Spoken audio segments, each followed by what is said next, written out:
In this video, I'm going to teach you how to fix your SVG icons for Elementor. So in order to do this, the first thing you need to do is to make sure that you have an account on Elementor. If you do not have one yet, you can click on the This Get Started option in order to create an account for yourself.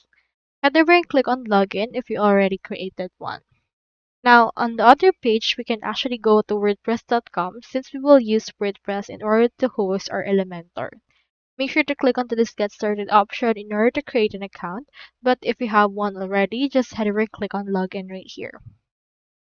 Now here's my dashboard for my actual page right here. And I have in here this About Us page. Just choose the page that you want to actually fix your SVG icons into and click onto this Edit with Elementor, and you should be able to find that right here.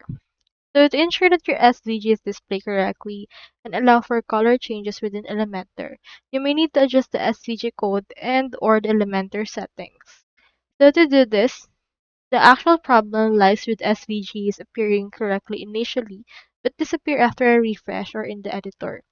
So for the solution for this, you need to set a width for the SVG in the Elementor style settings or custom width settings under positioning.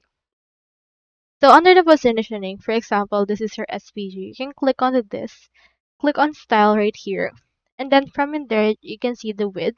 You can input right here a specific percentage or a specific pixels that you wish to use for this one. Alternatively, you can also head over to this gear icon that we can see right here in order to access the full settings. You can see in here the status, page layout, and under this you can see the style. For this case, the next thing you need to do is you just need to set the width for the margin, padding, and for the actual styles that we have available. You can also head over to the advanced in order to allow custom CSS for that particular SVG. So if the SVG is inside an image widget, you can try using a different widget or ensure the SVG is properly rendered.